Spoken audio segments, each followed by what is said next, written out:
علیکم عزیز طلبہ، آج ہم جماعت نحم کا ایک اور چیپٹر محنت اور روزگار کے بارے میں معلومات حاصل کریں گے۔ میں Samina Farzana, government junior college Sedam, ضلع گلبرگہ، اور آپ اس ویڈیو کو سوشل سائنس ورلڈ نامی یوٹیوب چینل پر دیکھ رہے ہیں۔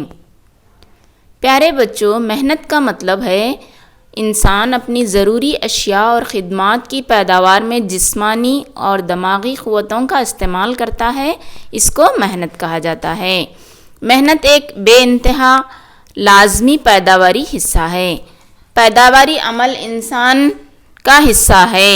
محنت کے بغیر کسی بھی قسم کی پیداوار ناممکن ہے، اس لیے محنت میں پیداوار میں قابل لحاظ ترقی لاتی ہے۔ محنت کی خصوصیات: محنت کو مزدوروں سے علیحدہ نہیں کیا جا سکتا، محنت کو ذخیرہ نہیں کیا جا سکتا، محنت کے اصول زمانے کے ساتھ ساتھ بدلتے رہتے ہیں، اگر محنت کامل ہو تو اس کا امتیازی مقام حاصل ہوتا ہے، محنت کی منتقلی کی مقدار کم ہے۔ محنت کی اہمیت: محنت پیداوار کا ایک حصہ ہے اور دوسری پیداواری حصوں کو فعال بناتی ہے۔ پیداواری میں تیزی لانے میں اہم کردار ادا کرتی ہے، اس لیے ملک کی محنت کش طاقت، اس کا بلند معیار اس ملک کی ترقی میں تیزی لانے میں ایک اہم رول ادا کرتا ہے۔ اس لیے محنت کی طاقت جس قدر زیادہ ہوتی ہے، اس ملک میں معاشی سرگرمیوں کی مقدار اور ترقی کا معیار بھی زیادہ ہوتا ہے۔ عام طور سے ایک ملک کی مزدوری کا آج اس ملک میں بسنے والے آبادی کے 15 سے 60 سال کی عمر کے لوگوں کی تعداد کے حساب سے ناپا جاتا ہے۔ 15 سال سے کم عمر اور 60 سال سے زیادہ عمر کے مزدور طبقے میں گنے نہیں جا سکتے۔ فی الحال بھارت کی آبادی سے نفع حاصل کرنے والا ملک کہا جا سکتا ہے، کیونکہ یہاں پر 15 سے 60 سال کے درمیان کے لوگوں کی آبادی بہت زیادہ ہے۔ بھارت کے محنتی مزدوروں کی تشکیل: محنتی طبقہ یا محنت کش طاقت کی تشکیل اس کے حجم، جنس، سرگرمیاں اور اس کے محکومات پر انحصار ہے۔ اس کے ذریعے اس کی تفصیل کر کے اس کے بارے میں پڑھا جا سکتا ہے۔ بھارت میں مردم شماری مثالی سروے کے ادارے کے ذریعے مزدور اور مزدور طبقے کے بارے میں جانکاری حاصل کی جا سکتی ہے۔ اس کے معیار کو جانچا جا سکتا ہے۔ اس کو استعمال کرتے ہوئے بھارت کے مزدور طبقے کے بارے میں ہم پڑھ سکتے ہیں۔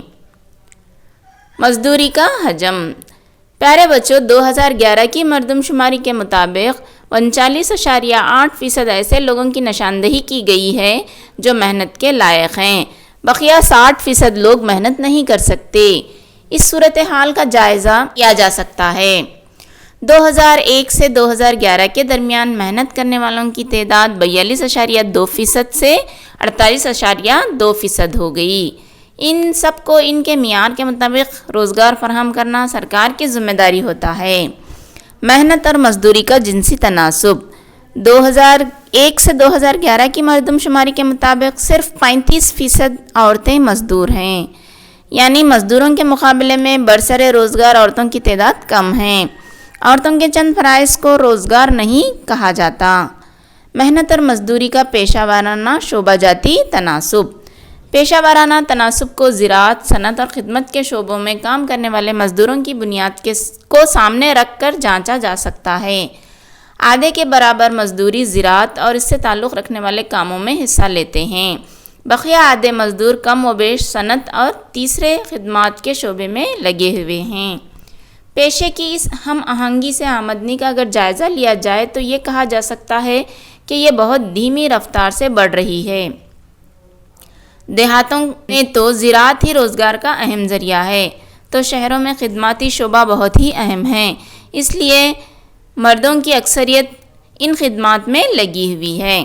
عورتوں کی زیادہ تعداد زراعت کے میدان میں ہی کام کر رہی ہے۔ اس کی تقسیم اس بات کی طرف اشارہ کرتی ہے کہ دیہی علاقوں میں عورتوں کو دوسرے شعبوں میں روزگار کے ذرائع ڈھونڈے جانے ضروری ہیں، اس سے آمدنی زیادہ ہوگی اور غریبی بھی کم ہوگی۔ مزدوروں کی منظم اور غیر منظم شعبوں میں تقسیم: ملک کے قانون کے مطابق منظور شدہ صنعتوں کو منظم اور نامنظور شدہ صنعتوں کو غیر منظم شعبہ کہا جاتا ہے۔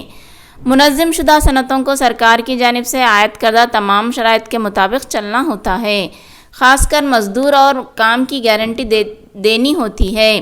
کام کرنے والوں کو تنخواہ اور دیگر سہولیات دینی ہوتی ہیں، لیکن غیر منظور شدہ صنعتوں میں مزدوروں کو مقرر کردہ تنخواہ نہیں ملتی، کام کی گارنٹی بھی نہیں ہوتی۔ Reliance group of industries, Tata لوہے کا کارخانہ وغیرہ اجازت اور منظور شدہ صنعتیں ہیں۔ تو دوسری جانب چھوٹے اور ٹھیلے والے بیوپار کرنے والے لوگ نامنظور شدہ کہلاتے ہیں، اور مزدور، فٹ پاتھ کے بیوپاری، چھوٹی دکاندار وغیرہ اس صف میں آتے ہیں۔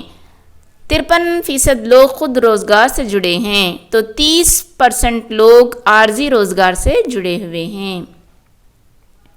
بے روزگاری اور بھارت میں اس کی شرح۔ مقرر کردہ اجرت میں کام کرنے کے لیے تیار رہنے والے شخص کو اگر کام نہ ملے تو اس حالت کو ہم بے روزگاری کہتے ہیں۔ بھارت میں کام نہ ہونے والے اور بے روزگاروں کی تعداد بڑھتی ہی جا رہی ہے، اور بھارت جیسے بڑے ملک میں بے روزگاری کی تعداد کا اندازہ لگانا آسان نہیں ہے۔ سرکار کے مزدور بیورو سروے کے مطابق 50 لاکھ بے روزگار تھے۔ 2011 میں یہ بڑھ کر 40.47 کروڑ تک پہنچ گئے۔ دیہاتوں میں بے روزگاری کی شرح 10.7% ہے، تو شہروں میں 7.3% ہے۔ بھارت میں بے روزگاری کے اسباب: روزگار کے بغیر معاشی ترقی، مزدوروں کی تعداد میں اضافہ، غیر متعلقہ ٹیکنالوجی، زراعت پر انحصار، چھوٹے اور گھریلو صنعتوں کا زوال، مزدوروں کی نقل مکانی پر عدم دلچسپی وغیرہ۔ بھارت میں روزگار میں ترقی کے پروگرام بنائے گئے ہیں۔ ملک میں بنائے جانے والے ہر ایک 5 سالہ منصوبے کا مقصد بے روزگاری کو دور کرنا ہوتا ہے۔ اس کے علاوہ عوام کو خود اپنی صنعتیں قائم کرنے اور خود روزگار حاصل کرنے کے ذرائع حاصل ہوئے ہیں۔ اس کے مطابق حسب ذیل پروگرام بنائے گئے ہیں۔